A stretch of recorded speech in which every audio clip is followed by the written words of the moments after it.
Hello, friends. We're back with another episode of Pursuit of Scrappiness podcast. We're building a business, running a team, or just starting out in your career. We're here to bring you scrappy and actionable insights to help you become more productive. My name is Jan Zeps. With me here, my co-host, Mr. Oldest Tarout Counts. Hey. You don't sound too excited that I'm your co-host. You know who's always excited? Like AI, how they always in transcript butcher your name. Mine as well, but yours is Jan? more interesting.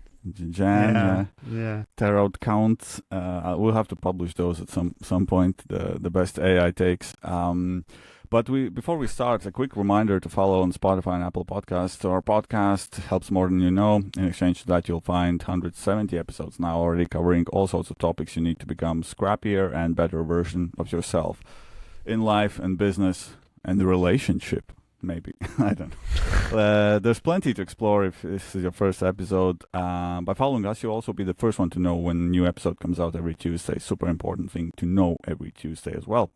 Open your Spotify and Apple Podcasts and click the follow button. If you have done that, then let's just dive into today's topic. And I'll start with a quote actually one of the previous guests brought in. It's like super good quote. Nothing happens until someone sells something. This is an old wisdom that's probably one of the very few things that will hold true also in the age of AI, one of the fundamental truths of this world. We've discussed sales in multiple episodes so far, and it's so crucial part of any business and just generally life and success that we're back at the same topic again. We talk about how do B2B companies break through the noise, how can AI help to level the playing field. Will AI help to do that, new entrance to enter the market, or maybe it will create more noise and pollution and make it harder? Who knows? And we're about to find out today. To answer these questions, we have invited a true sales veteran and founder and CEO of Salesforge, Frank Sondors, today with us. Hey. Hey, Janis. Hey, Oldest. How's it going? I think it's a good quote. I typically say there's only two things that a startup does, like super simple. One is you build stuff, and the second one is you sell stuff. And I typically argue selling is a lot more important because you could even sell a bad product. And so distribution matters a lot more, especially in the early days. And then the product can definitely catch up. So I've been touching sales for over a decade, working for a bunch of places, but happy to be here. Awesome. Exactly. I mean, there are so many stories of products that are good and great, but never get the maybe attention that they could. Yes. And without some kind of distribution tactics, I mean, we all want to believe the story that if you're truly great and you will go viral and everything will happen, but you need some kind of movement and even if the 1% of the products, and most likely you're not. So sales is the crucial part of the strategy, I think, for any startup. Interesting, we discussed with Salesforge, they are called Baltic Sandwich, a company that is in Estonia, based in Estonia. They are also in Lithuania. Founders are also from Latvia, so all three nations represented. They recently secured $500,000 in pre-seed funding as well. And before even doing that, they managed already to build an ARR of 1 million with a team of, I guess, just 4 people, right? Pretty impressive stuff as well. And obviously today we'll dive into sales. What are the principles that remain unchanged in the age of AI, but what is AI maybe bringing to the field? What role email still plays as well, and also a bit how to build a sales team of high performers. I think recruitment in sales is also one of the most tricky challenges that startup founders often face.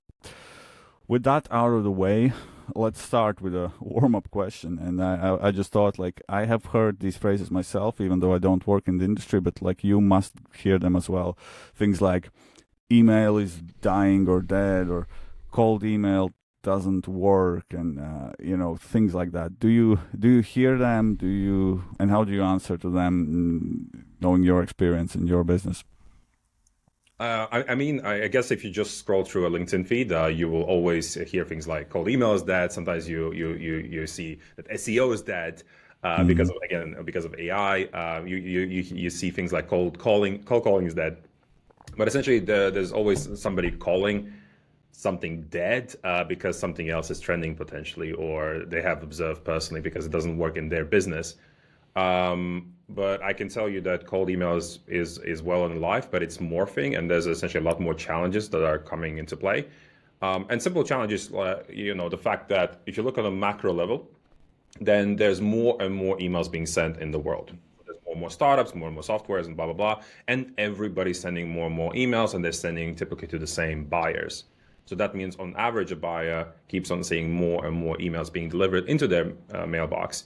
And that results typically in email fatigue, right? So, and the dilemma with generally with all these emails is that you typically get a template. So you know that when you look at an email, typically you know that it's a template. It has not been necessarily addressed to you as an individual, to your challenges that you're currently working on, your company, etc.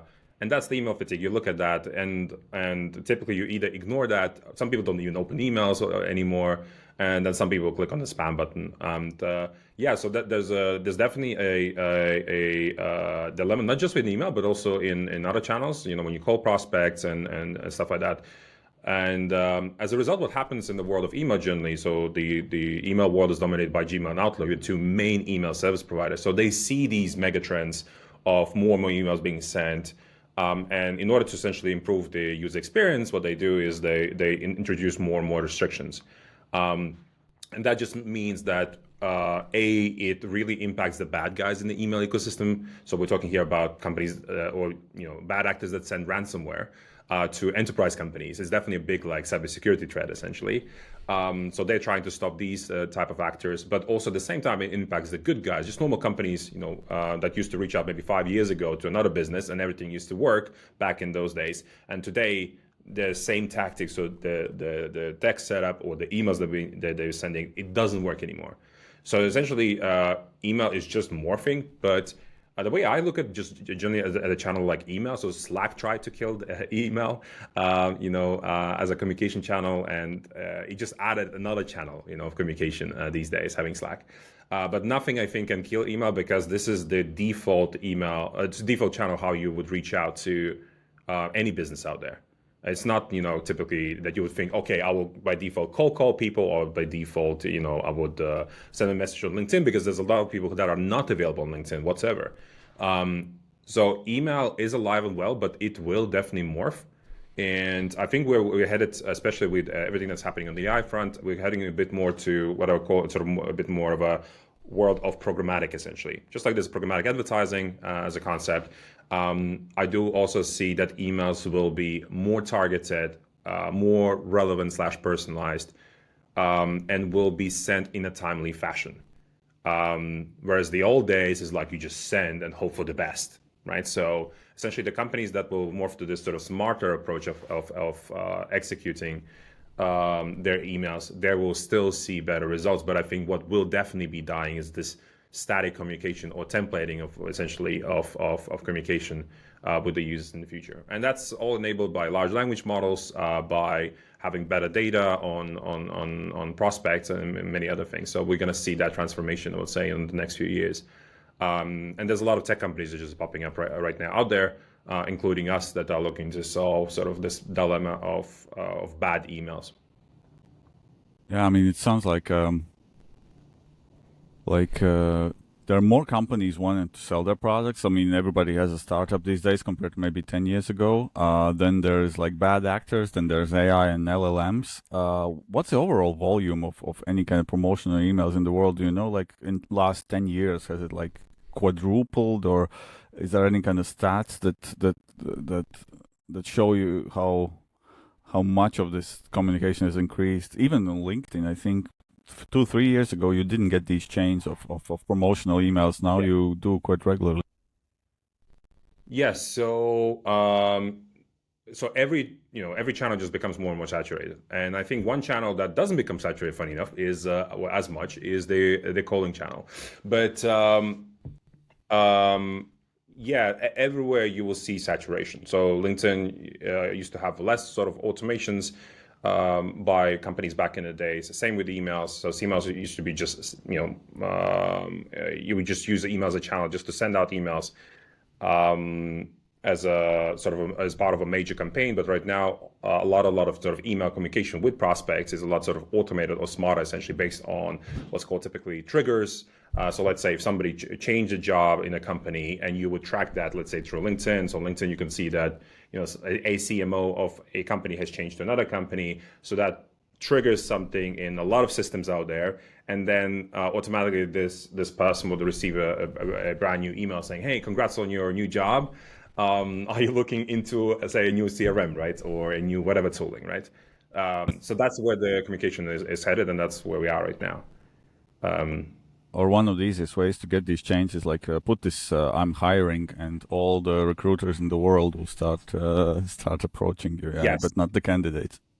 Yeah, so that's an example. So I also put on LinkedIn, "Hey, I'm hiring so for example, right now I'm hiring for a head of growth at Salesforge," and guess what happens? I get within 24 hours, I get at least 3 to 5 emails from different recruiters, and this really depends on location as well. Naturally, a lot of these recruiters, let's say, targeting the UK or US, etc. So arguably, if you're in the US, you'll get a ton more emails because there's a lot more automations and saturation, etc.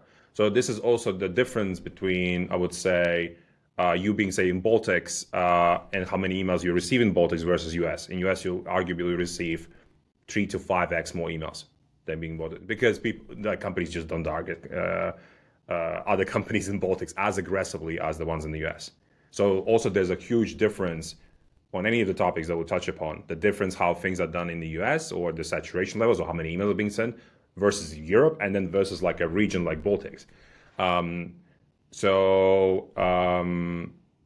Yeah, and we see that. So we see also our customers, right? So when we talk to them, most of them only want to send, for example, an email to the US or call the US. They don't want to call Europe, as an example. And that has to do with simple things like Americans, for example, believe that when they invest, let's say, into a piece of tech or a software, that's like an investment.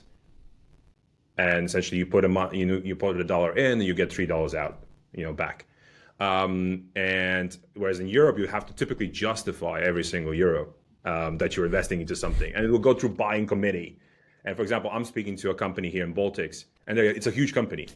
And guess what? This is not even a big deal. It's a $50 MRR deal.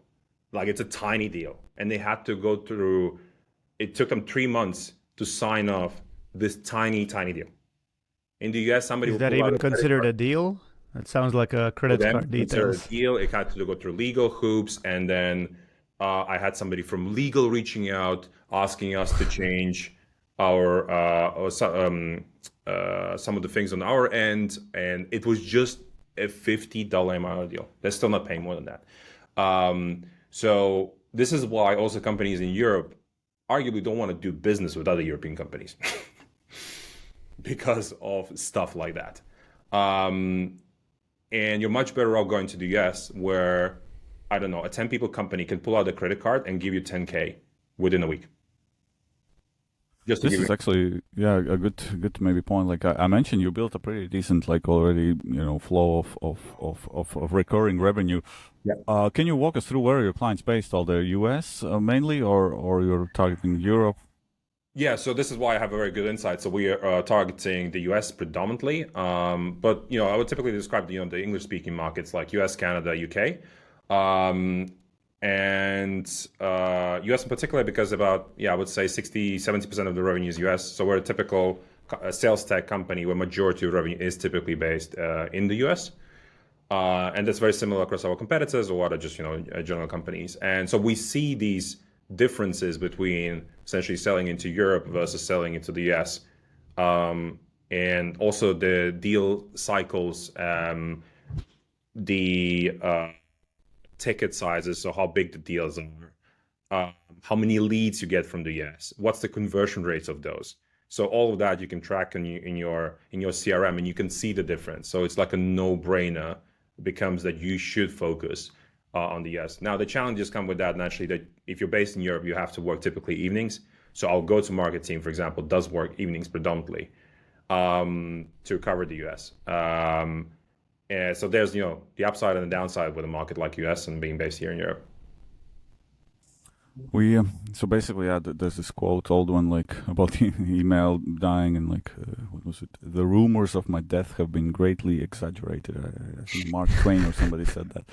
So we established that email is alive, and companies, they know they can make use of it somehow, but they probably don't know maybe exactly how in this day and age with all the volumes flowing around, right? Yeah. What do you advise, except for buying your product, of course, but like in terms of principles, like how would a B2B SaaS company that is starting out, how would they even start thinking about cold emails as part of their strategy?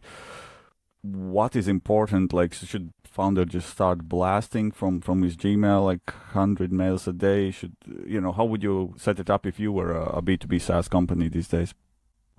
So, If you were. The thing with email, or just generally, is today it became as complex as running Google Ads campaigns. So if you just think about it, hey, do you know how to run Google Ads campaign? If the answer is no, then trust me, it's the same sort of level of complexity. The difference is that if you're gonna fail in cold email, it's not gonna cost you as much as in Google Ads, because Google Ads is pretty much a bottomless pit of money that you can kind of push through. And funny enough, I used to work at Google as well myself, so I know pretty much the difference between the two softwares. And we are kind of building also kind of similar to how Google Ads products being built. But you have to think through, yes, there has to be sort of a strategy, not just around tech stack, but around sort of messaging, targeting, etc. But typically it boils down into 4 pillars of success. To be really just generally successful in reaching out to other businesses. So one is what's called infrastructure. So these days you need email infrastructure to reach out to other businesses, because if you're going to be sending from your primary domain, so your primary business domain, your website, you're going to be sending emails at scale, you are at risk of ruining the domain industry reputation. And it happens to a lot of people, which is the reason why they're reaching out to us, because it's too late. So essentially sending emails these days at scale, any scale really, is a really bad idea. So, and I think a lot of companies are waking up to that, and typically they wake up too late because they already have burned their domain. Then you typically need to use some sort of software that specializes in what's called email deliverability, meaning that more of your emails land in the primary mailbox rather than landing in spam. And there's a lot of things that need to be done on that topic. So that's what I call pillar 2. So choosing the right piece of software that actually sends emails that are, that's designed for cold emailing, and that's also designed for deliverability. Number 3 is the copy, and actually this is one of the things that is not looked into from a kind of deliverability standpoint. But the fact that you're sending this template, that's this piece of sort of static communication, it actually harms your deliverability. Because the way that it works is when you're sending, for example, a lot of emails, let's say to Gmail users, and then some of these Gmail users will report your emails as spam, then Google essentially learns from that and trains from that.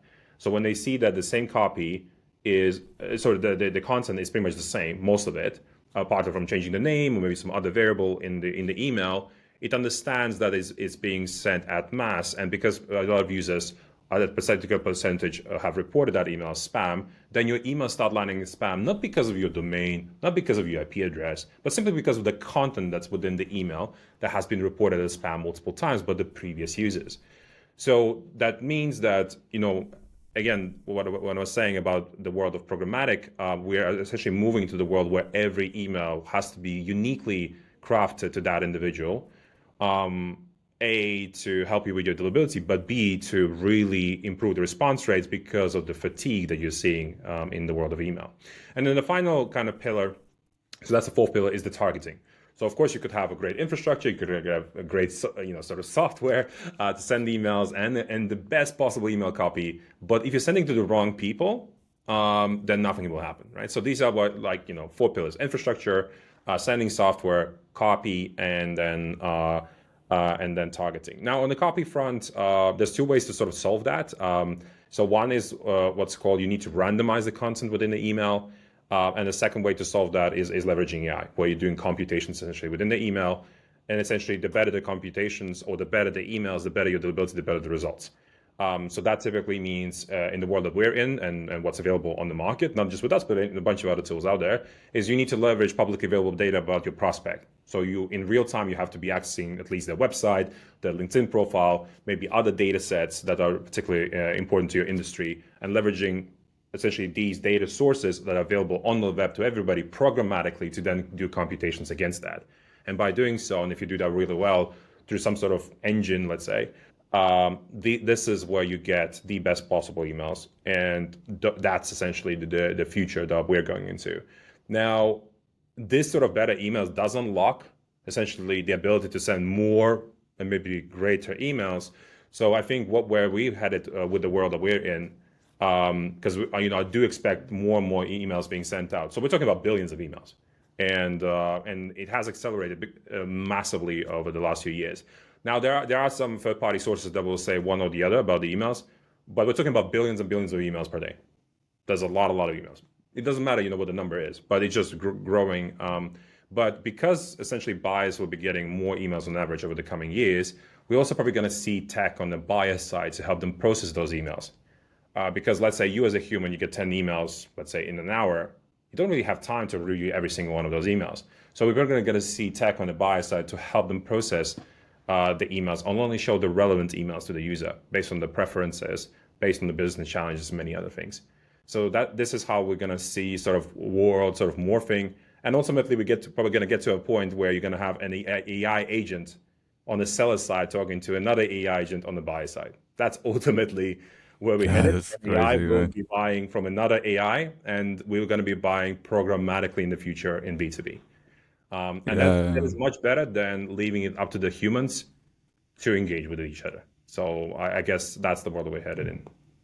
It is like crazy. Like you use AI even now. Like sometimes you use AI to help you craft a message that you send not as a promotional outreach, but like as to another person, and that other person maybe uses AI to shorten it because he receives tons of emails. Like and then if we arrived at this topic, AI. Next question I wanted to ask, like how is it changing the game? And from your end, you mentioned already a few use cases. Any other things how this will impact sales landscape in short term, I don't know, 2-3 years? How do you envision it? Yeah, so what we will see, and it's already happening, and particularly in the US, where companies are just faster at innovating and introducing stuff. So instead of having a larger sales team, so let's say, I don't know, a sales team of about 10 to 20, as a sales development reps that are just prospecting and building pipeline, you will actually see reduction in headcount because of the possibility that the software does, for example, the personalization, builds you list and many other things. So essentially, we're moving away from having the cost within the labor workforce over to passing over the cost to the software, where the software does a lot of the legwork when it comes to pipeline building and does so at a fraction of the cost. If you compare that to the salaries that you would be paying to a typical rep. So you will see essentially leaner and meaner teams, exactly what the world of VCs want. You want to, especially these days, you want to make sure you're running a company very lean and mean. And we're an example of that, So we got to $1 million with a team of 4. We got to $2 million in ARR without a single salesperson in the team. So we're going to see more companies being able to produce more revenue per employee, and that's the ultimate really measure that you're looking at. But to achieve that, all the tech, using the AI capabilities that are out there, is trying to figure out in every department, whether that's sales or other departments, how do you use the current tech to minimize actually the headcount? And it's just going after the repetitive tasks. So like crafting an email, building lists of contacts, sending those out, processing replies, booking into meetings. All of that can be done by what's called the agentic software out there. And agentic software means there's some sort of bot, essentially, agent, AI, SDR, whatever that is. So we're heading into a world where also humans, so they're still going to be operating. So there's no way to get rid of humans, but there's definitely a way to reduce the headcount. So we're going to see essentially companies having their sales reps operating in a software, just like they are today. But in tandem, we're going to see these autonomous capabilities in big and small companies that will be able to execute a particular sales motion. So let's say you have a particular segment in a big company that it just doesn't make sense to apply sales rep. It's just too expensive. And then maybe a cheaper option essentially is to apply AI agents that is typically much cheaper to operate and can be operated also 24/7. So we're going to see that blend essentially that we're heading into right now. But the other way I look at it, and why it's necessary to do this is because typically, I used to have a sales team of about 50 in my previous gig prior to launching Salesforge. So I used to hire, hundreds of salespeople and also fired a lot of them. And you would typically say that for every 10 salespeople that you hire, one is natural. About 3 to 4 people can be trained up to be somewhat good as the person that's really natural. And then 60% is typically dead wood. So that 60% dead wood is exactly what a lot of softwares out there are looking to get rid of.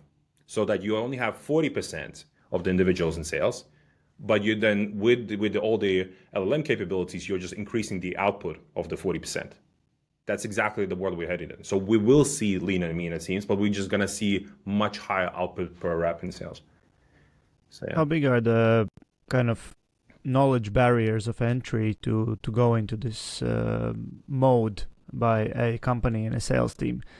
Does it take a lot of tech savviness to figure it out, or we are already there where it's a lot of plug and play and very simple kind of interfaces and ways to set those things up?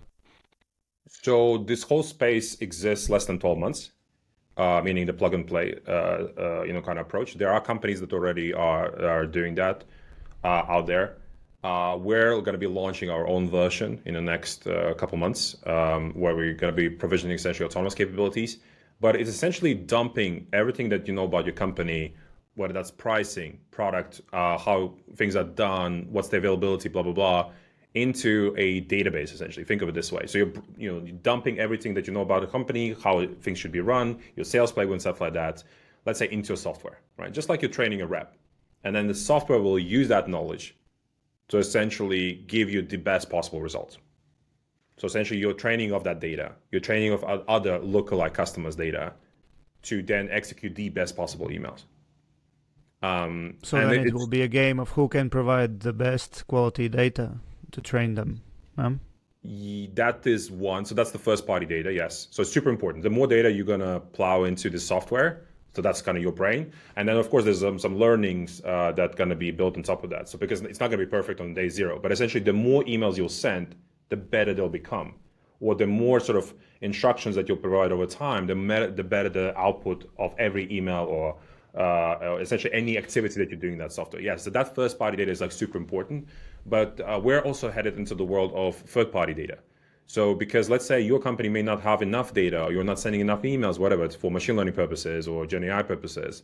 So the smartest companies out there, what they will do is they will combine the first party data with third party data, essentially lookalike companies. And you call that what we call the cluster approach.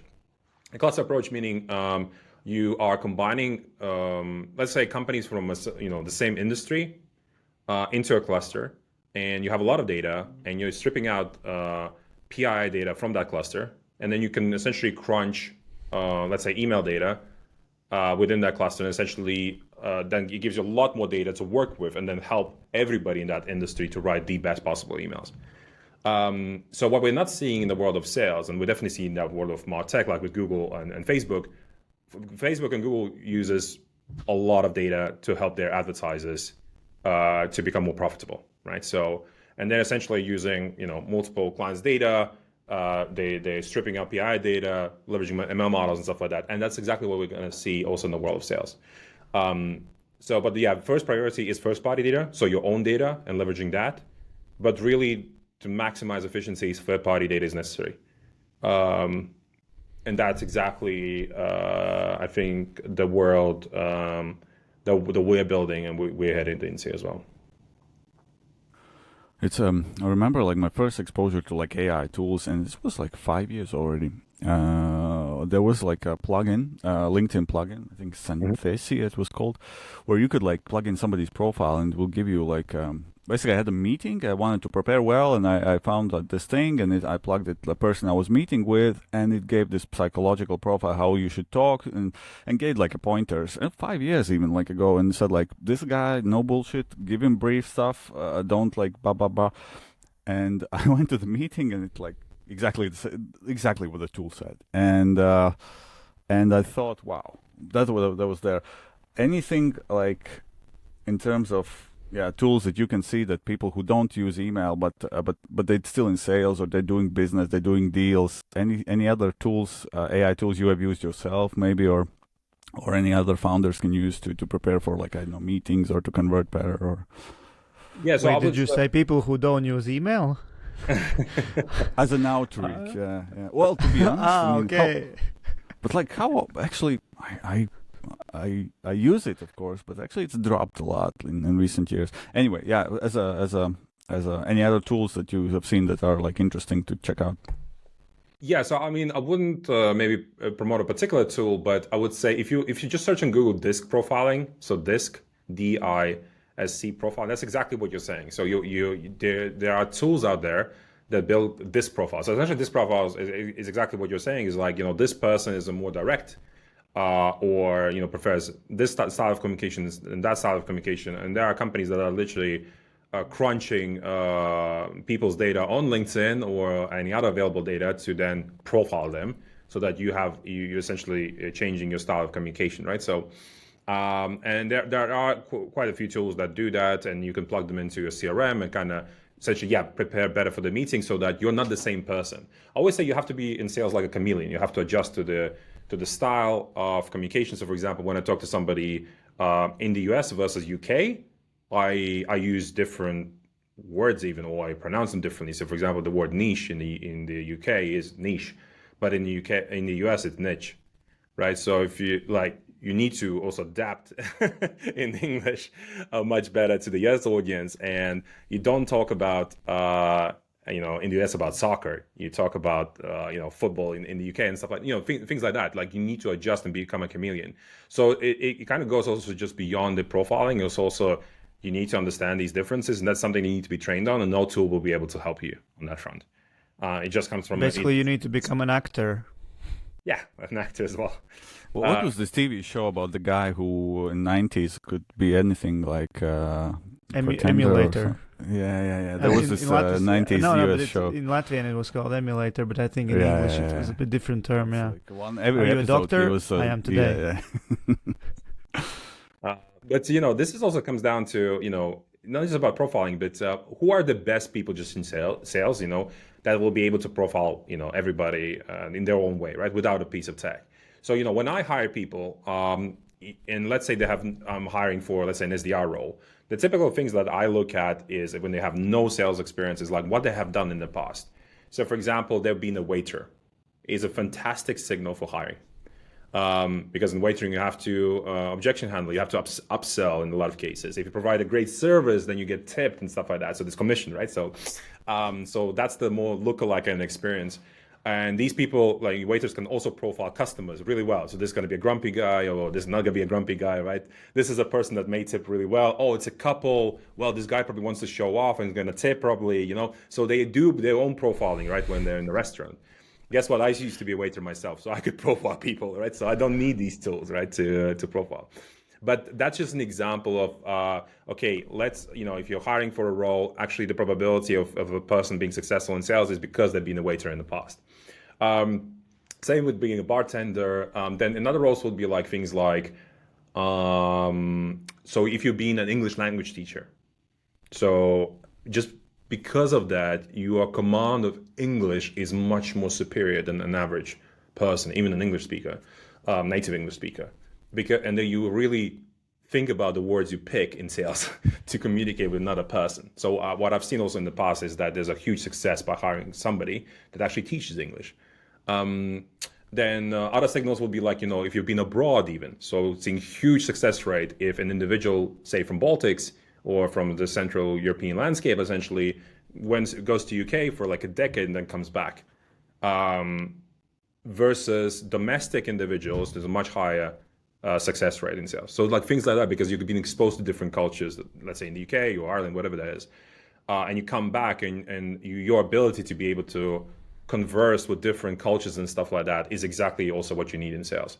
So, this is, where what people have done in life, they have the ability to profile based on the experience. So they don't need these tools, but yeah, of course, it definitely helps.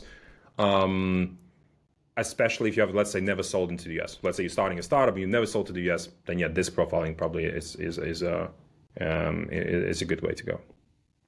And drug dealers, that's only for the movies, or that also helps? I actually hired a drug dealer. I did not know the guy was a drug dealer, but yes, once. Was he good? Hire all types of individuals in sales. Trust me. So there's a lot of stories, about hiring people in sales. Because in sales, it's not about, hey, you have a degree in X and blah, blah, blah. No, it's about your personality, right? And it's about your charisma in a lot of cases, about your ability to get stuff done. And yeah, it's not like you're going to do background checks on people in sales. But yeah, there was even an experience a few years back that we hired a drug dealer. And there's a lot of these different sort of stories. And that's why, it's quite always exciting what happens in the world of sales, whether that's hiring or just generally coworkers. And yeah. I guess he wasn't doing so well in drug dealing if he had to take a regular sales job. Yes. Usually margins are higher there. But yeah, there's a lot of funny stories. Yes, police can get frequently involved when it comes to sales and sales employees. But that's part of the game, and that's part of the fun in the world of sales. You just get a lot of interesting Yeah, Wolf of Wall Street, in that sense, wasn't that wrong. When like a few episodes back, we laughed that he recruited from his circle of drug dealing friends and was successful. But turns out it works in real life as well. Yes. Yeah. As we talk about this, it almost feels like we have too much information now. But I can check somebody out really well. I can say hey, your daughter just turned 3, and I saw you can get creepy even in the meeting, right? But is this border? Is it natural, or can you teach it? Sometimes people know that hey, I know you like this football team, so I'll bring it up, but I'll do it in a non-intrusive way. At least for me, it's always this whether we feel it or not. But I think the capabilities to get really creepy, it's also there. And yeah, how do you control for that? I noticed you just did a boob job. How does that feel, or how is that working Turkey, for you? Yeah, it's there is a tool that popped up recently that comes onto this topic. I think it's called whitebridge.ai, and they literally scan everything that you can scan about an individual online. And that's and you can kind of surface any type of information about a particular person. And yes, some topics can become creepy, but I would say that never came up really. And I don't touch family topics personally with an individual unless that individual brings up. So typically you wait for the prospect to bring up these topics, and then I can chip in and share, a similar world. So let's say if somebody talks about their kids, I will also talk about my kids, but I will never talk about my kids first. So you're kind of waiting for, this is how you adjust in sales. You're waiting for the input from the prospect, and based on that input, you are like a chameleon, you adjust to that. It's like, when a random dude jumps on the call or a girl, you're waiting to understand what's the communication style on the call, and then you quickly flip to that communication style, and you're mimicking your prospect in a lot of ways. And these are the best salespeople that I've seen in my life. So if somebody wants to be direct, I can be also super direct and say nothing and no chit chat, nothing, get straight to the point. And this is where I see, a lot of startup founders fail massively because they're exactly the same person in every call, particularly in our region. It's a big problem. But I think it is, I'm just thinking, as we speak, I'm thinking a bit about myself as well. And, I did the kind of founder-led sales. I've never been a sales professional. And I never thought about this in any of my sales talks or anything. I wouldn't even think of adjusting anything because, I am, the CEO of the company. I'm doing this myself. So I have so many things to worry about. I don't have time to profile, to adjust and things like that. So I think it's very natural problem for founders to find themselves in. First, in terms of time. Second, in terms of also like, hey, you know, I'm a founder of a company. I'm talking to either another founder or maybe a senior employee or whatever. You know, we're the kind of equals or whatever, peers. Like, why do I need to adjust myself to talk to them, right? But then again, if you want to sell stuff. Well, I mean, look at it this way. So let's say you are speaking to a prospect, and the prospect is evaluating 3 different tools, and they're very similar to each other. Then it boils down at the end, looking at the team. Which team do you bet on? Because when you say buy a piece of software, you also, when you're paying for a subscription, you're also renting the team behind that. Which team do you believe in the most? And the team that you like the most is the one that's going to win typically. So if I liked you from our conversation the most, you seem like a reasonable guy. I really liked our chat. You seem like knowledgeable. I'll do business with you over another dude that just gave me feature list of a software. So that's something that's not being, it's very difficult to evaluate that piece as part of your business. But if you're not likable to an individual, you're just neutral, then it doesn't spark any emotions, right? Essentially, if it sparks no emotions, what will I lose by not working with Frank? Let's say I will lose a lot. Because in our case, we provide a lot of knowledge for free, essentially, to the customers, and we jump on calls and we help them out and many other things. It's not something that other competitors will do because they are sort of building up, let's say, walls between, themselves and the customer through, let's say, the support team or not being reachable and stuff like that. So, for example, when I reach out to customers, or when I automate, for example, some of the communication, the email that they can reply to is my email, not somebody in my team, just to give you an idea. So you are being accessible as a founder. Just even that, makes people trust you more. So yeah, there's that sort of component, I buy because of the founding team, not just purely because of the product. Because even though the product may be slightly worse than the competitor's product, I believe that this product is the one that I should invest because I really like the team that's building this. They know exactly what they're talking about. So my belief is, that this piece of software will serve me much better than any other software because these guys know how to build it better. And I can relate to them and stuff like that. So the human component is still super important because at the end of the day, humans buy from other humans. I know they're buying a software, but you're buying typically from another human in a lot of cases. This is why there's even a video of me on the website. If you go to the About page, there's a video. So you'll watch that video and people are like, oh, yeah, oh, that guy, oh, I've seen his face. And then people go into chat, are you the guy? I really like that video. People, relate to you. So this is why, and if you look at things like on LinkedIn, for example, or let's bring up Tesla as an example. Do people follow more Tesla as a brand or do people follow more Elon Musk? Well, they follow Elon Musk because they like the guy more arguably than anything that he's building. It's the guy. They believe in him. And that's exactly how, my piece of advice, position not your brand out there, your piece of software.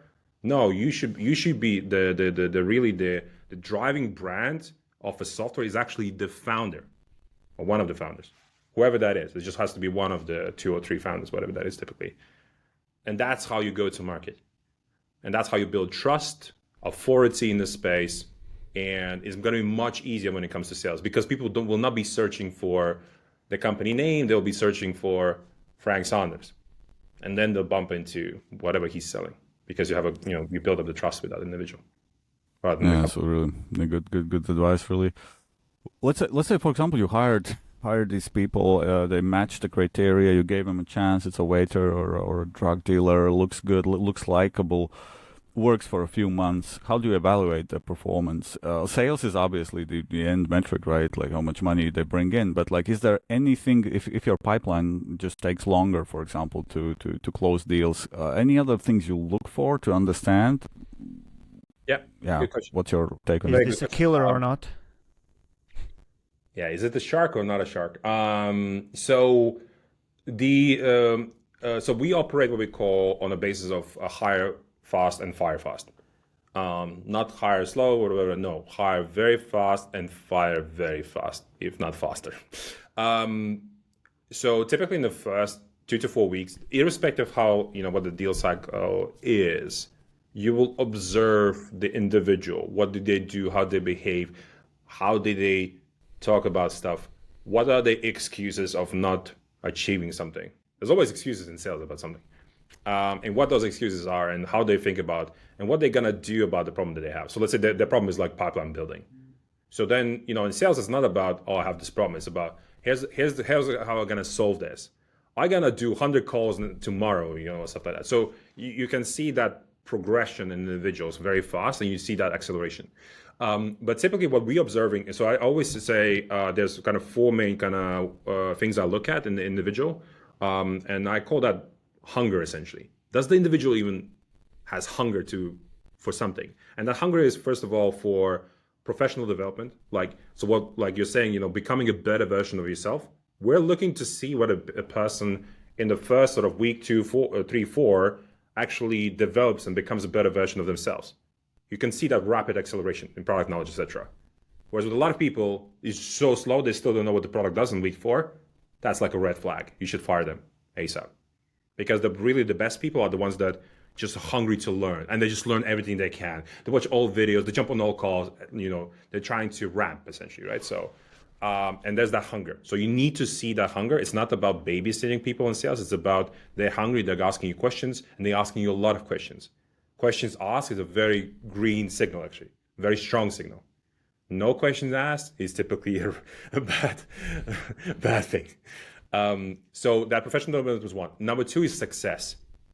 So people are thinking about, how can I hit my quota? What do I need to do? Frank, help me. Like, what do I need to do to hit 10 meetings in a month? How many dials should I do, etc. So they're trying to figure out how to be successful generally. And then number 3, typically in sales, is just money. So people want to earn money, want to earn good money.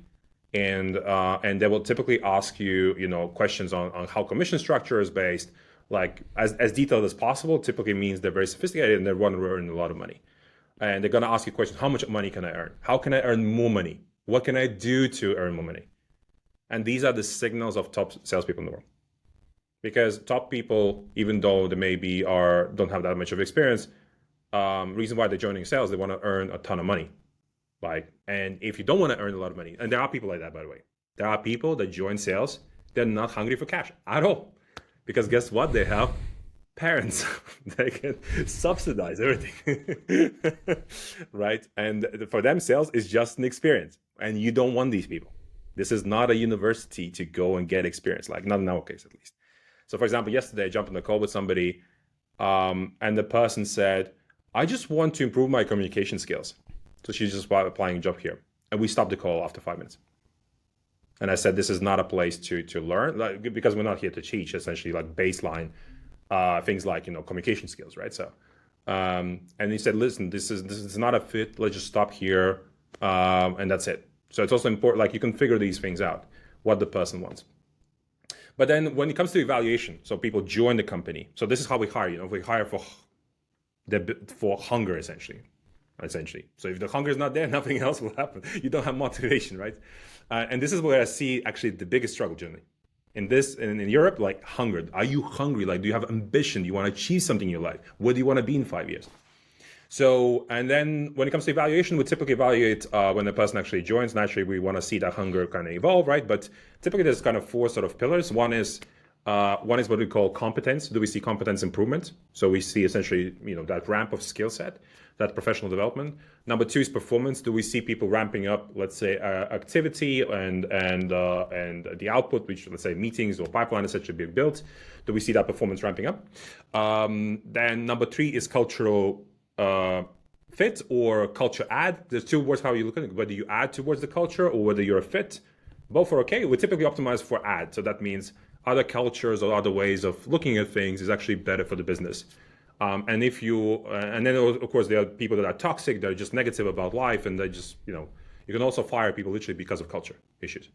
And then the last one is what's called commitment. So that's kind of, more towards hunger.